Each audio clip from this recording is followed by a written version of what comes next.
Today, my featured guest is with Bear Woznick, and we've had him on the show before. He was so good, so ferocious as a Mhm. man in telling the truth and getting honest that we had him back. Here he is today, Bear Woznick. If you want to learn about him, his bio, his professional achievements, go look him up, man. The guy's a badass. But you know what? He and I are just going to have a conversation with UBC Nation today. You can listen in. We're talking about manliness, his 12 rules for manliness. Where have all the cowboys gone? And I just said, hey, I think society has traded the cowboys for cowards. We've traded them. Why didn't you tell me that before I published my book? I could have stolen that from you. I don't know, man. You didn't ask, bro. You got to ask for what you want. Part of being a man, we don't want to ask for help. Right? All right, so let's get into it. Bear, first off, straight into it, dude. Most of us men, we go through life, and life just throws adversity at us, right? We have just like you're a surfer, professional surfer. All right, so you got waves on the ocean. We got the highs, you're riding the wave, you're high in life, man. You're flying through the air, the breeze. There's nothing like it. You feel powerful. You're in flow, and you're at the top of your game. And then the wave does what it does.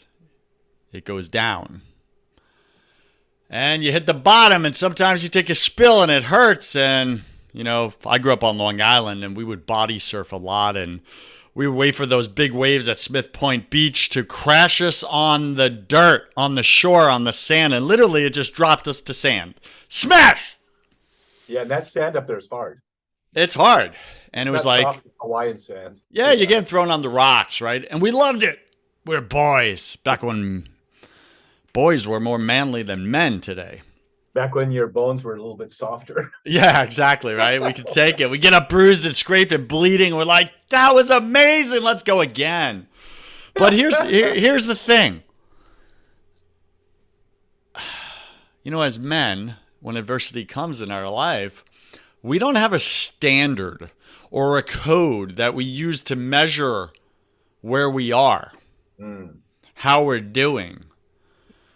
And this is the first chapter in your new book is a man's got to have a creed, a code to live by. What does that mean to you? Tell us more. I just want to talk about body surfing. No, I just remember in those days too. I remember spring break in high school in Santa Cruz and getting all that topsy-turvy twisted around, and I slant my face went right into the sand. And I thought, then I go to school with a streak right down the middle of my face. That's eventually scarred. But yeah, it's one of my great famous favorite authors is Louis L'Amour. He was a great Western author, just a great author. And I've read when I'm back in the day when I was traveling. I started on the West Coast and fly the East Coast almost every Monday. I was a commercial banker, and I just remember reading Louis L'Amour westerns, and I have 105 of them, leather-bound books back behind me. You can kind of see them down at the bottom back there. And his men were always virtuous, and the women were always very strong, by the way, too. Although they would find themselves in a vulnerable place sometimes, and the cowboy would come riding in to save the day. But his men all lived by a code, and so a lot of the westerns were built based on his books. And there's a quote of John Wayne that basically says a man's got to have a creed, a code he can live by, no matter the job. Is one of the things is the finishing of the line. Well, to me, a creed defines what your telos, your personal purpose, your mission in life is. As a commonality with humans and all men, we have this purpose to well, as the old Baltimore Catechism said, to know, love, and serve God in this world, or to love God back. But then but God infused you with a unique spiritual, rational soul at the moment of your conception. Your mom and dad provide the DNA, but God infused this very unique personhood to you, this mind, this will, this emotion, this personality, these desires, to find out who that is. And so my personal creed, a creed is one or two sentences. A code is how you live that out. So like the Marines have Semper Fi, but then they have the code. And as a Benedictine Oblate, I live by the rules of Saint Benedict. But for me, my personal creed is this. the most radical quest a man can pursue is to abandon himself to the wild adventure of God's will. And that defines, I think it's valid for everyone, but it's specifically super valid for me. My radio show is called The Bear Woznick Adventure, and the reason why is because everybody's on an adventure. And a lot of adventure, Louis L'Amour said this, is just our romantic way of talking about all the hell we went through. You know? So it's turning this adversity into an adventure. And it's through resistance training that we become strong. You know, lately I've been focusing on cardio and swimming, but because of a process I was going, you know, a healing process I had to go through. But now I'm going back to my strength training, which for me is stand-up paddle surfing. It's the most powerful overall resistance training I've ever had in my life. So this creed that I live by, to abandon myself to the wild adventure of God's will, is basically saying I know that when I'm in God's will, I'm where the adventure is. And then my code is these rules, these 12 rules for manliness. They're just some of my code. Every man should develop how he's going to live his life. Cowboys were really cool because, dude, they, you know, when a situation came up, it didn't take them, they didn't have to ponder what they should do or not do. And they weren't very clever. You know, pursuing the true good, which is the charioteer of the virtues, prudence, is easy if you know the standard you live by. So a man like that isn't quick to fight. You know, he's not looking for a fight. But if a fight comes to him, or if there's a fight, a battle that's presented to him, he knows what side to be on, and he does it. It isn't a difficult thing. He can do that with ease. So to clarify who you are and what rules you will live by. For example, one of the rules is riding for the brand, for example.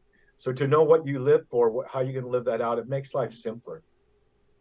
Not easy, not it makes life challenging, but there's a certain ease about a man that knows where he stands and what he stands for. All right, so tell us more about that, right? Writing for the brand. Like, what does that mean? Well, right now, I know for me personally, I have this, you know, my website, deepadventure.com, I have the man cave in the School of Manliness. So the men come and they become part of our non-Facebook community, and we have Zoom meetups. And then we go through this 2.5 year curriculum on manliness. Well, a lot of the men that join, we've come to, as we converse with each other, several of them have become have had to become, in a sense, a white martyr, because at work someone may say, well, we need for you to be part of the pride committee this year. And when he says no and tells them why, they don't fire him, but that's the end of his promotions, right? And so there's a certain white martyrdom that God is calling us to. And writing for the brand is just saying, you know, a brand is something. I think about the early Christians. Their brand was that fish. You know, they would draw that half fish, and the other one draw the other one, or the cross. When I had my cabin up in Montana, it was really cool. The ranches there all have these big log posts on either side of the entrance, and a log across the top with the name of the brand, with the name of the ranch, and then their brand is branded on that log. And so to ride for the brand is to say people should know who you're with. Who do you ride for? Do you ride, if you ride for the Lord, people kind of ought to know it. There ought to be, you know, just a simple example. I'm out golfing the other day, and there's a man there that golfs in this tournament that I'm a really bad golfer, by the way. Don't get the wrong impression, but he likes to talk badly about women and disrespect them, and he likes to use Jesus Christ as a cuss word. Mm-hmm. And so, you know, when he ended up being in my foursome, when he would use Christ's name in vain, I would always just say, um, the only name by which man can be saved. And then when he would disrespect women, I would just say, you know, I know you're a better man than that. Let's not talk about women like that. So it wasn't like I was crushing him, you know, or I remember golfing with these two young guys, and they're playing that gangster rap, some of it that's so disrespectful to women. And I just asked them, is that music, do you feel like that does harm to your soul? And they're like, no, man, it's just our music, bro, you know. But because we golf together once a month, the next time we went out, the guy says, I want you to know you're really right about that. And I've changed what kind of music. It's not, and I would say, you know, when I challenge a man like that, I'll say, I know that doesn't seem like that would be your style. Like you're a better man than that. So I'm raising their dignity by pointing out that flaw. You know, and I know you have brothers like that do that for you, and I do Yeah, too in my life. Yeah. absolutely. Thanks for sharing that. So I get ride for the brand. Now, the next one I want to bring up here is one that really hits home for me in two ways, right? One, it's part of my code is to always be my word in the matter, Mm, mm, in every matter, right? Always show up as my word. I am my word. My word is me. There is no separation. So I am very slow to what I say yes to nowadays because when I do say yes, it's as good as complete. You can trust me. It's going to get done or I will be there if I say I will mm, be there. mm, And I don't take that lightly. However, I live in a world full of liars. mm, mm, And men, so many men I respect, good men too, just lie. And they hand out their word like a deck of cards. And I believe it this way: every time you give your word or commitment to somebody, you hand them a card from your deck. And when you honor your word and complete what you say you're going to do, you get that card back in your deck and you remain whole and complete as a Wow, man. well said. Well said, dude. Yeah. But when you break your word, you lose that card forever unless you go and make it right and make amends and repent. And then you can get that card back. But most men don't. And they're just handing out their word, their cards all over the place. And they wonder why they feel so incomplete, so broken, so empty, so miserable. You're no longer whole and complete because you're not whole and complete in your word. So what does it Mm. mean for you to be a man of your word? Well, I'll just say ditto and we go to the next one. No, I'm just kidding. Well, you know, it's also true that I remember I had this friend of mine. I won't call him by name, but his name is Bobby. Let's say, okay, that's his real name. But he was notorious for being a liar. He was a world class surfer, famous surfer. It was very interesting because wherever I went, whenever he introduced me to a new friend, he would go, "This is Bear Woznick. He never lies. He always tells the truth." Isn't that interesting that he would make a point to say that? But this guy became notorious. In fact, there's bumper stickers on the other island over here that says, "Honk if Bobby owes you money." But the thing about it is, he would lie when he didn't even need to. I mean, there was no, it didn't, it just was just in it. It was so ingrained. And so there's only one way to be truthful, and that is just to always tell the truth. But here's the biggest lie of all: when a man doesn't speak what needs to be spoken to the person, it needs to be said to at the moment it needs to be said. One of the biggest lies a man can do is to just acquiesce, just to let things go. If someone's wronged you, why do you talk to your friends about it? Go talk to that person. You know, there's a code in prisons, you know, and one of them is basically you got to carry your own, you know what. And so there is, if you do something wrong, you better own up to it and go to the person you wronged and make it right. You can't go and talk to all of his buddies or your friends about it. You make it right. I was sitting here having coffee about a year ago, and this guy laid out that while I was writing my book, he laid out the code in prison. So we need to let our word be spoken to the person it needs to be spoken to when it needs to be said, and not just kind of let things slide. And another thing about keeping your word is, check this out: if you're a man and you make a promise to a kid, you better keep it. You know, making a promise to a kid and not following through is about the worst thing you can do. So making a promise to you, I'm going to take you to football practice and you don't take it because it seems like other things become more urgent. Well, if you let the anarchy of the urgent like that take priority over the important, like spending time that with your kids, that can be kind of easy. If you put that off and put that off, eventually can become a big problem. So, and I like what you said, you know, the whole universe was created by the word, you know, Jesus, the second person of the Trinity. So the spoken word is very important, but also it's the word that you're taking. If you're going to be a man of your word, be a man of the word. So what are you meditating on? That there's two places in scripture where the word success is mentioned. I believe it's in Psalm 1 and in Joshua 1. And in both places it says if you meditate in Joshua it says, meditate on God's word and success will attend all that you do. So if you're taking in truth, not only in the written word of scripture or well written, content like that, but taking in the word of God himself and making him your friend, then your word has power. And words have power. I know my mom used to say, when you throw out a seed, it grows back 20-fold, 30-fold, 100-fold. Same with the words that you speak to yourself.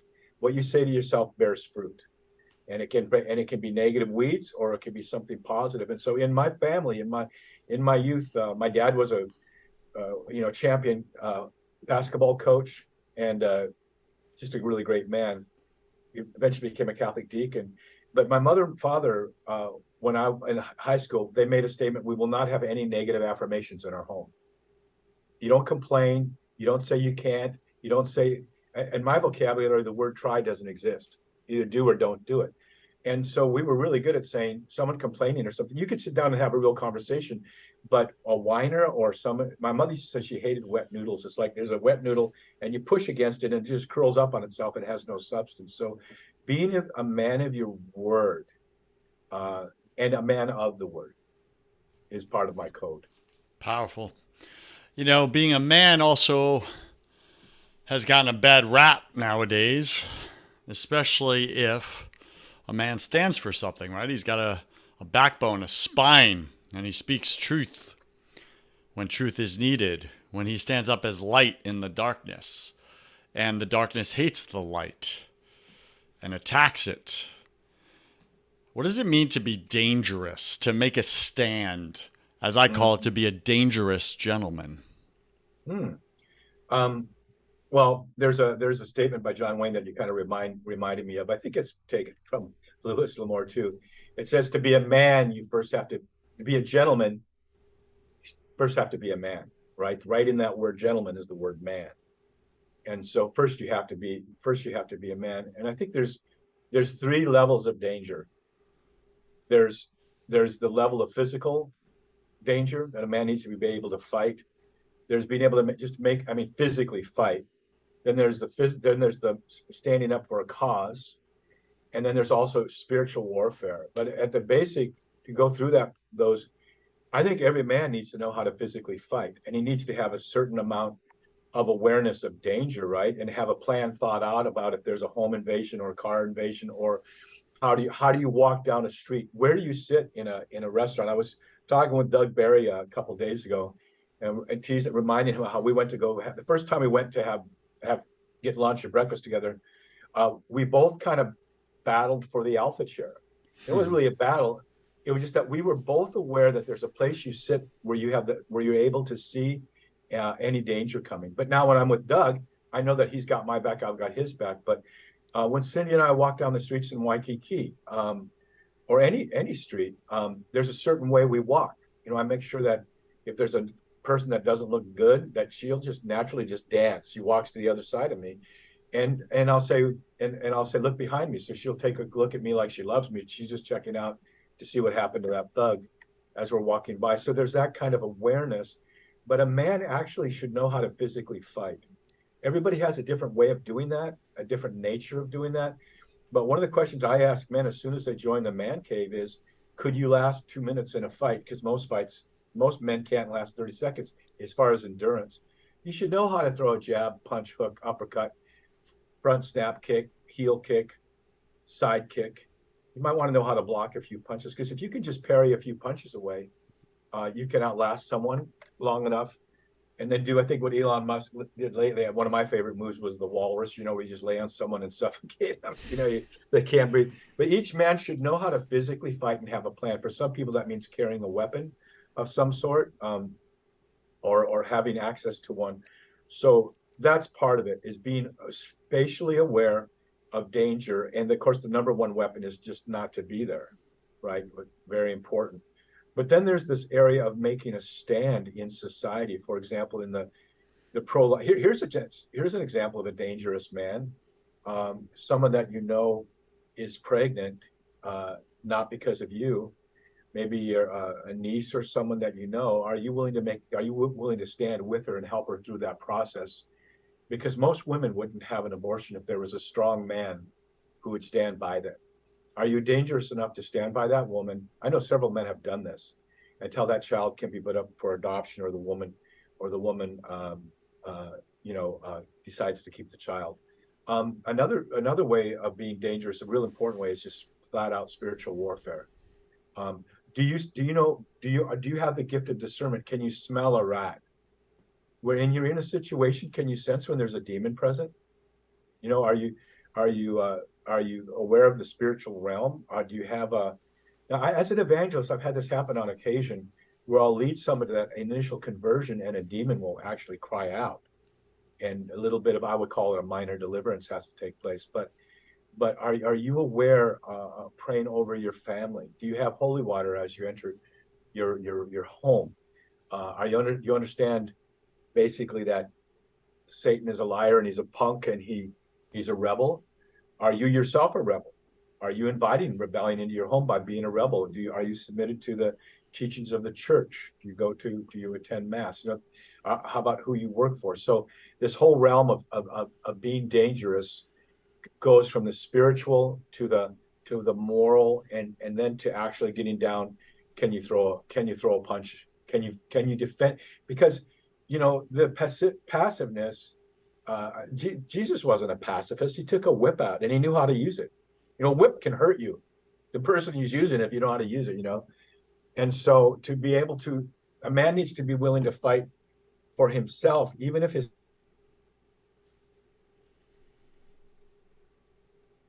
Yeah, people ask me when I was filming my TV series Long Ride Home. Uh, it's airing, by the way. The newest season is airing right now on EWTN. They would ask me, when you're riding like that, do you experience spiritual resistance? Do you come under spiritual attack? And as you know, we just right as we were talking about spiritual warfare, the system went down, which is the second time right when I'm speaking about that in the last week that's happened. But what I tell them is, no, we don't experience spiritual attack because we're on the attack, and we may face resistance, right? But we're on the attack. There's that great verse that says, I will build my church and the gates of hell will not prevail against it. Well, gates don't attack people. We're on the attack. Jesus came as an invader. And wherever his kingdom is, when he said those great words, thy will be done, when he taught us the Our Father, and he said that on the Mount of Olives, that is wherever God's will is being done, that's his kingdom. So you can be part of the kingdom on earth right now. So yeah, we're on the attack, and sometimes we face resistance, but we should always be on the attack. There's a great general. There's a great general. I love reading Warren Carroll. I don't know if you ever read his 7-volume set on the history of Christendom. And in there, it talks about a Spanish general during the time of the Saracens were invading from Morocco, coming up north into Spain. And he was one of the last holdouts, and he was up in those mountains up near the northwest corner of Spain. And they say he was so battle scarred, just scars everywhere, but only on the front of him. So he never turned his back and ran. He was always on the attack. I wished I could have, I always underline everything I read so I can go back and find what I want, but then I find out I underline everything. So I can't find that guy's name. But yeah, we want to be on the attack. Men need to be on the attack. It's powerful for sure. I mean, we just had it today in our men's group. I've, had these things, this resistance the past few days with close friendships. All of a sudden, the enemy speaking through that person, and there was verbal, a cost to my identity just out of the blue. Like, just nowhere. It came from nowhere. You're like, and I look at the guy and I'm like, dude, this is so outside of your values to speak to me this way after everything we've been through. Like, what's going on? You must really be hurting. And that's what I found is when a man is down and he's not fighting the enemy and fighting back and taking a stand, the enemy will use him as a perpetrator against another man. who is in his power because he's weak. He's a weak target. And sometimes the enemy will use the people closest to us to be his mouthpiece to attack our identity as sons of God the Father. Right? And this is like, it's important to understand the tactics of the enemy. But I also say it, and I think you brought it up well, is that when the enemy starts to, air quotes, attack us through the people closest to us, and all of a sudden you're being bombarded left, right, and center, and you're like, what the heck is going on? This isn't even like warranted. I was just minding my own over here. That is a tell of the enemy that he is threatened by you, that what you're doing is harming his kingdom. This is not a time to be discouraged or to act defeated or retreat. Now is the time to attack aggressively the enemy because he showed that he's wounded. So this just happened to me, and I'll tell you, Bear, it convicted me like, okay, I am on track. The enemy is hurt. Let's go. Like, we're chasing him now. All right, let's move forward here because I want to talk about fitness. Fitness, right? I live in the United States. A lot of our listeners are overseas. You're still in Hawaii, yes? And beautiful waves coming in from the south, by the way, right now. I'm looking I so want to be on the beach right there with you, man. Let's go. Me too. Listen, here in America, I can't speak for the rest of the world, but here in America, the dad bod has taken over men. And our men have grown physically soft because they're not doing hard things anymore. They're not disciplined anymore. They're not fighting battles anymore. The biggest battle they fight is against, do I eat the fifth donut? And we've just grown soft. And because of it, and I know for myself, and I shared this before we started, was I went through legitimate medical issues about 5 months ago or so. And it's been going on for a long time. But I couldn't work out, so I became undisciplined in my body, my eating. And I just got knocked out of power, and I was weak. And all of a sudden I start slipping in all areas of my life because my fitness slipped. So you have a chapter in your new book called Lean and Mean, Fitness to Witness.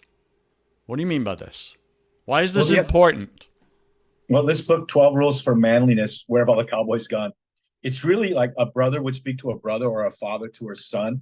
It's kind of like women can read it, and probably have more women read it than men, actually, but because they like to look in and say, what are men really all about? They don't realize how simple we are. But this is just basic things a dad would say to a son or brother to brother. You need to be fit. I had a friend come out here just a little while ago. Well, let me just put it this way. I walk down the street here in Waikiki, and I see guys wearing, football jerseys because they come from all over the United States here, right? And the guys are big and fat and out of shape. They're letting their football team do their battles for them. They're not.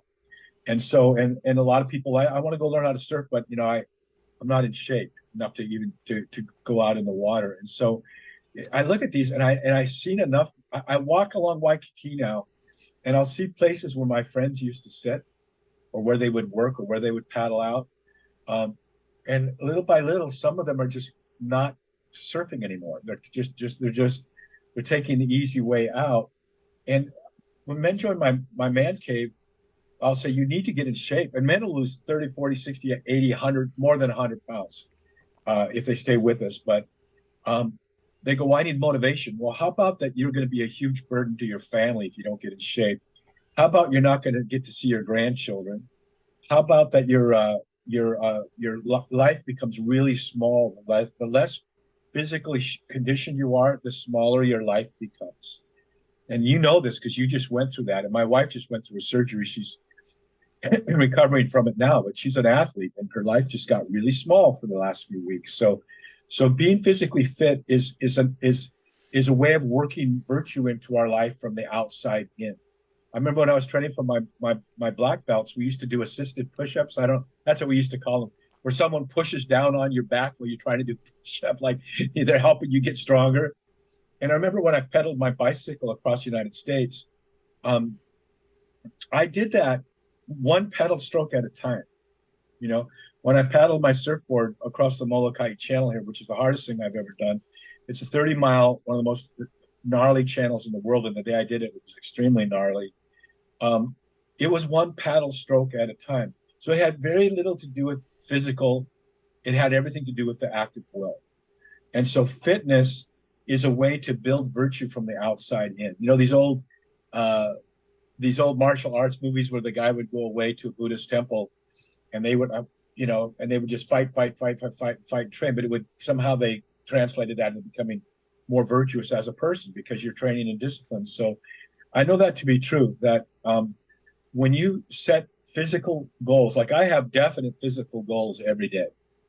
And every year, I haven't done it lately because I just keep doing what I'm doing. Well, I do. I set some new physical adventure for myself every year. This year it was getting my certification as a sailor, to sail.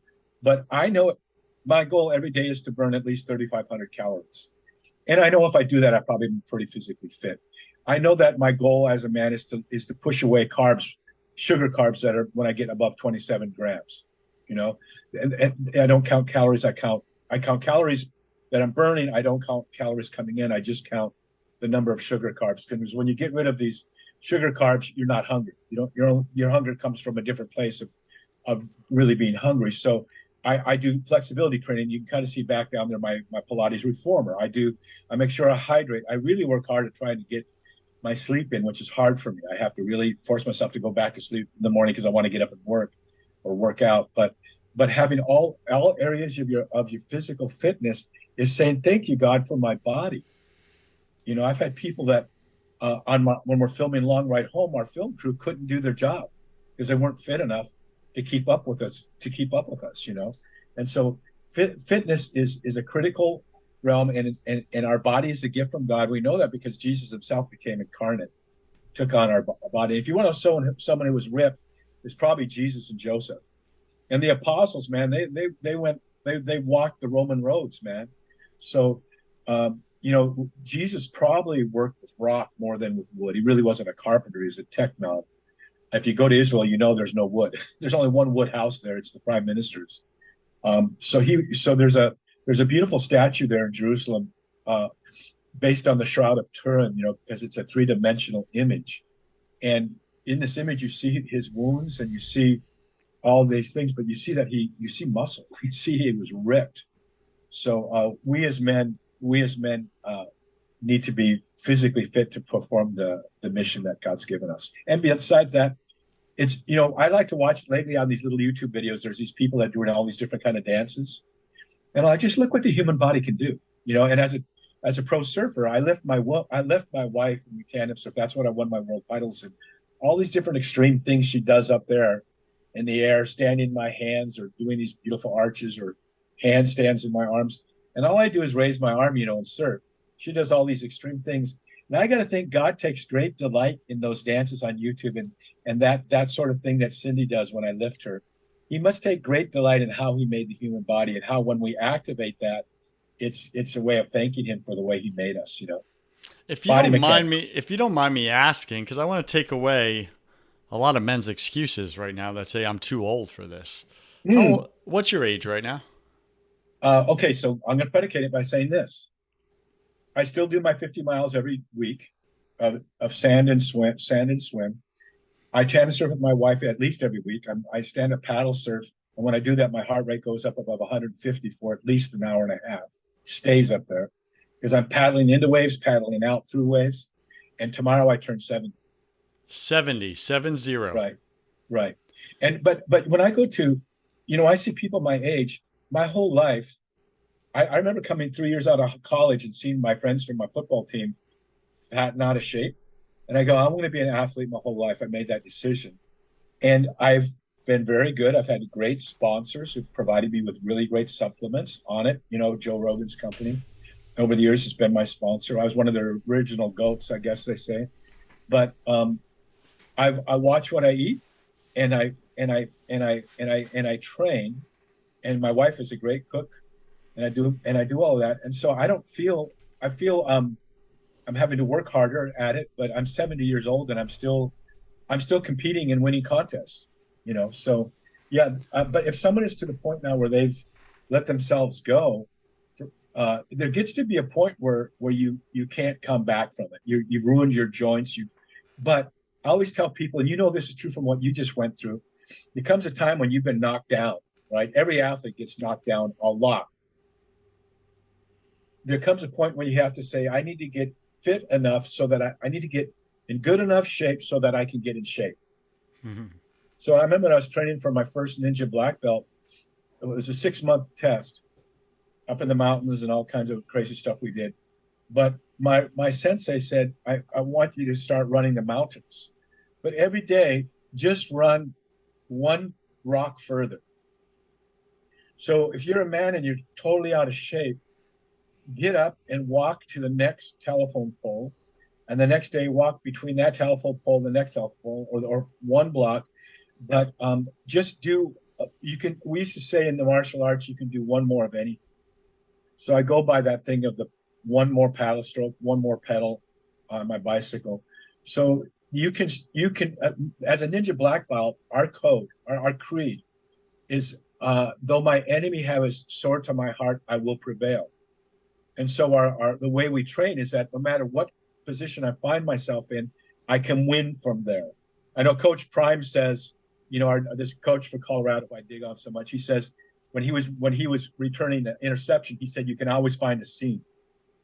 So if you have just a man, if you find you've let yourself go, then just find that one, just begin to do something.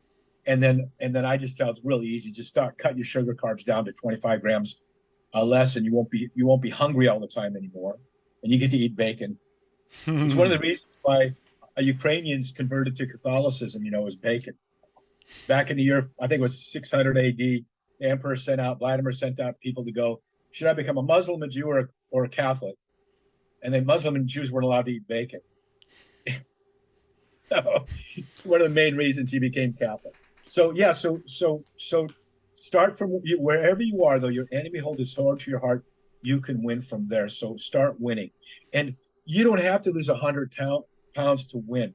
The minute you say, today I only ate 24 sugar carbs and I did one more telephone pole walking and I lifted 5-pound weights, the minute you say that, you have won in the realm of virtue. Your soul is healthy.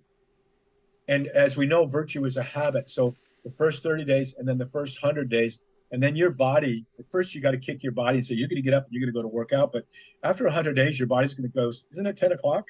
Isn't it time for our surf, So do small things really well. And man, you can come back from where you are. Wherever you're at, you can get stronger and healthier.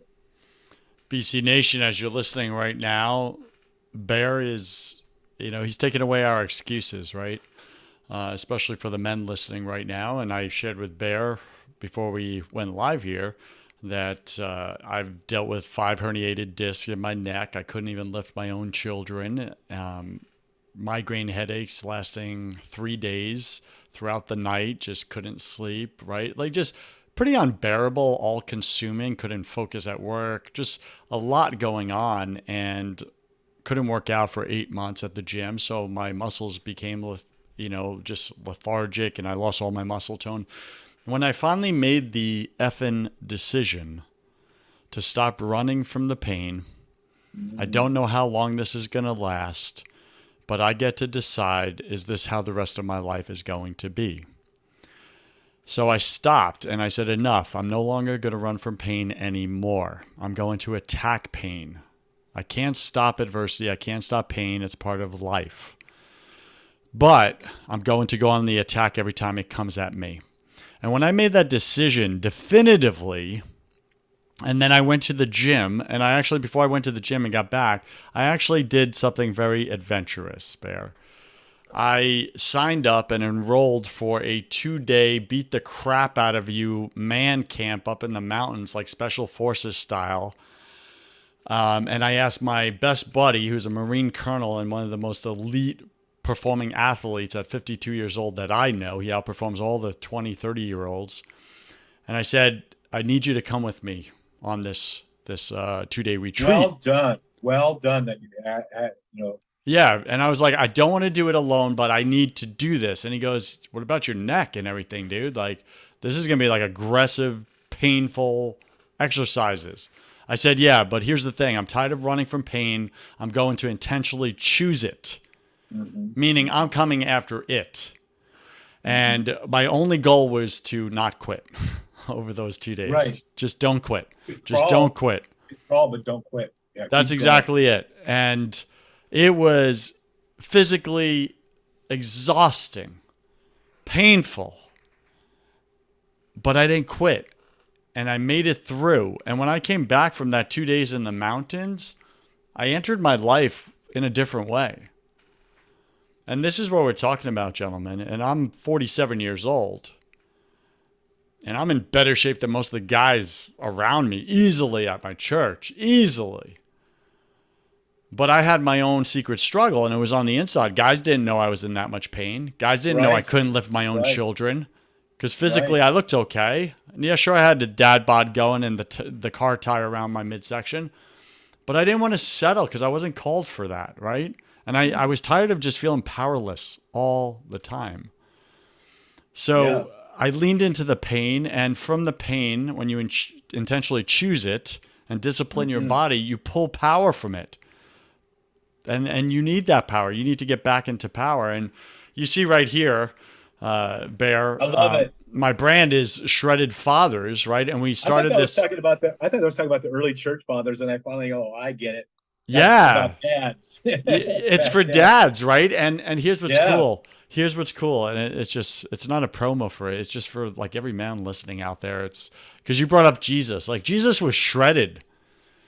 His father Joseph was shredded, right? They walked a lot. They worked hard. They did hard things. And as men in society, especially in America, we don't do hard things anymore. We're not disciplined anymore. Well, wait a minute. We go get our Starbucks and our bottled water. Yeah, freaking lattes. They're carrying jars of water. That's it. Yeah.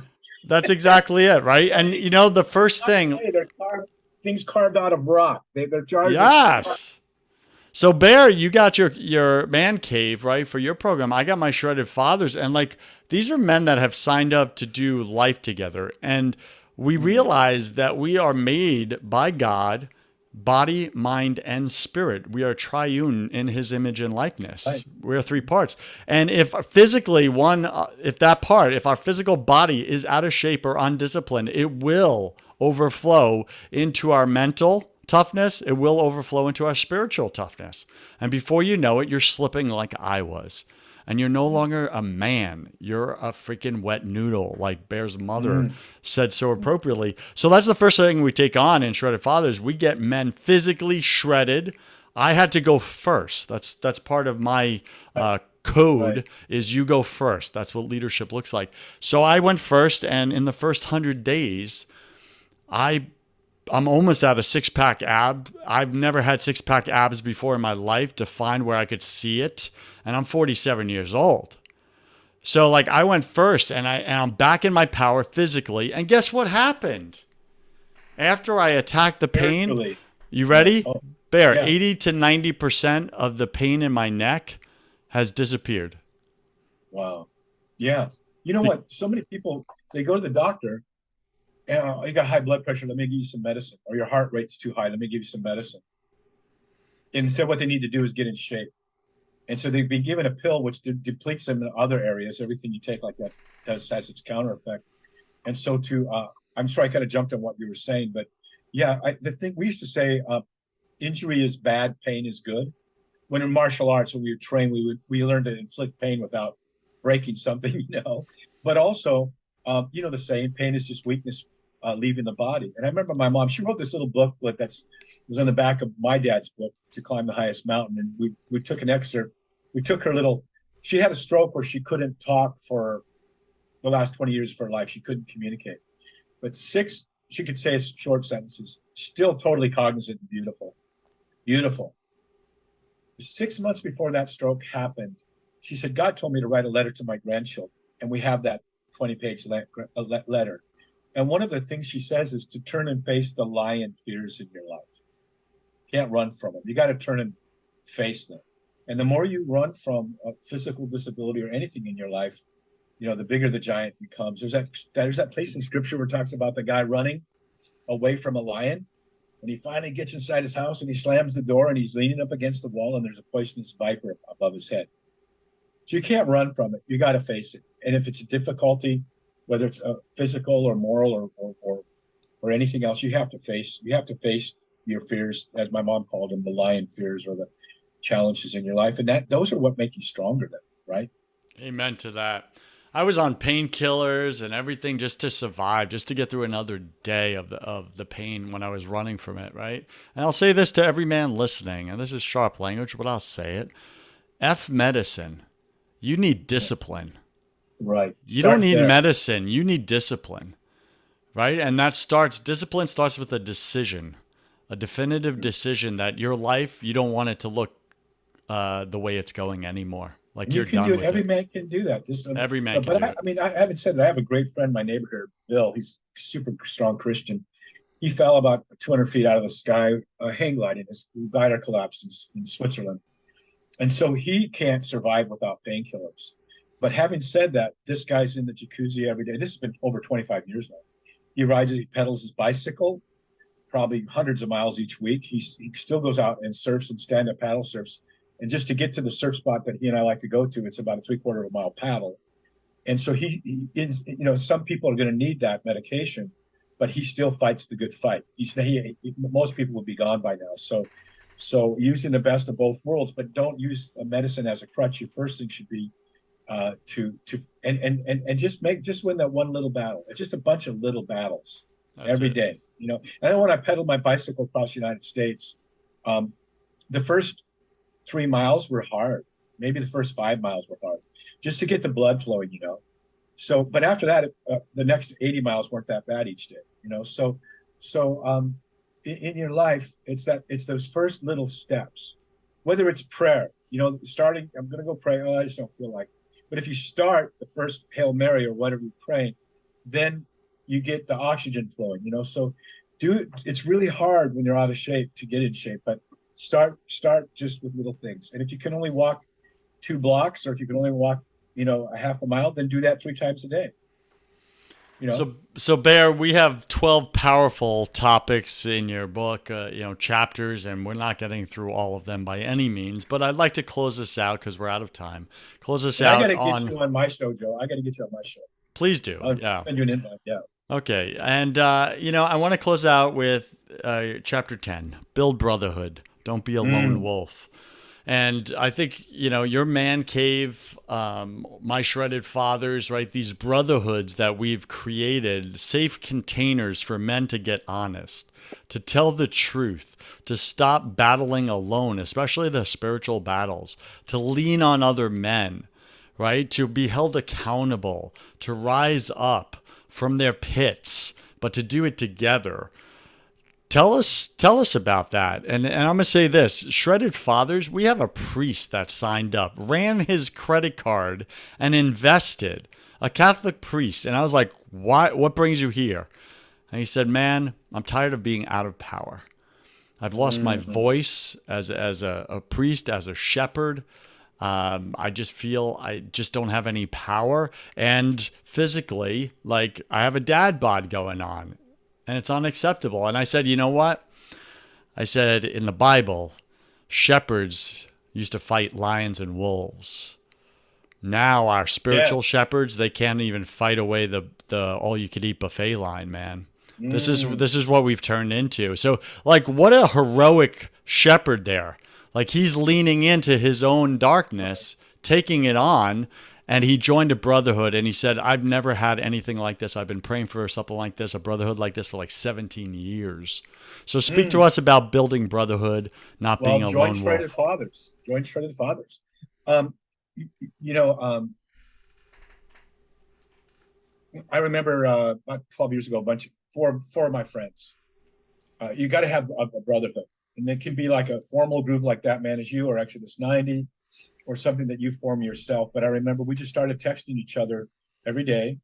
I got my 60 minutes of workout in, and I got my 60 minutes of Bible study and prayer in. That's basically what we called it.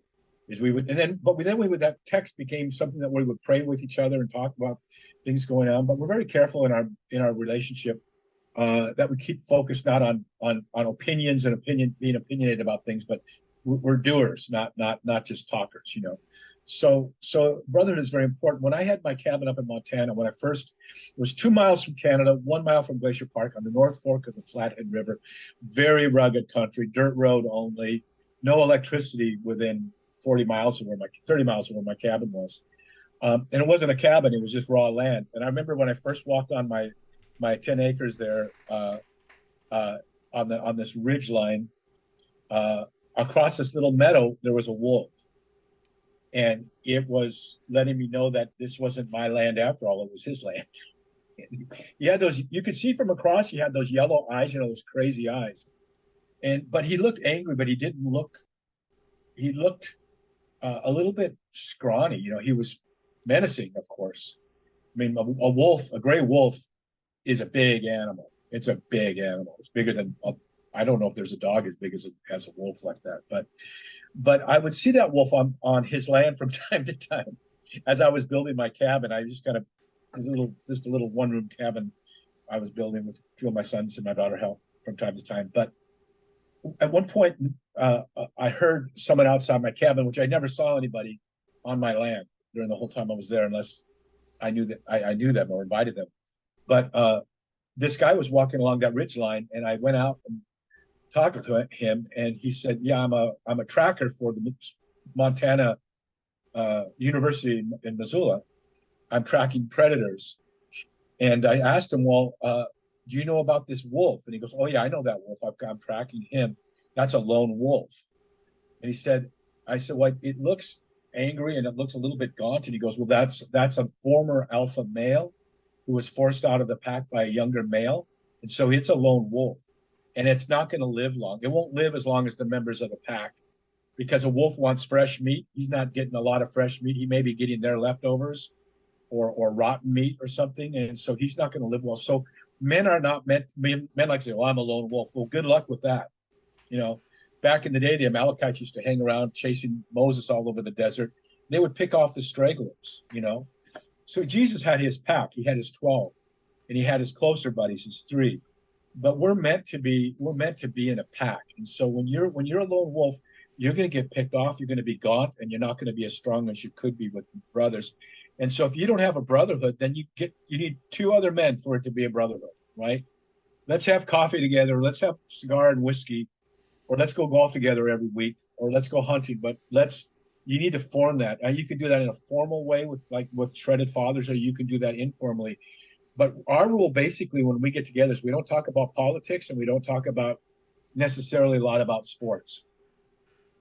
You know, my friend, Cowboy Priest, and then I know you got to go and I got to go, but Father Bryce Lundgren, he's a cowboy in Wyoming. I got him to write a book called The Catholic Cowboy Way, and he wrote it and got it done into my publisher, his publisher now too, before I finished my book, 12 Rules for Manliness, Where Have All the Cowboys Gone? But anyway, he's writing in his book about if he and Zeke were out riding on the range.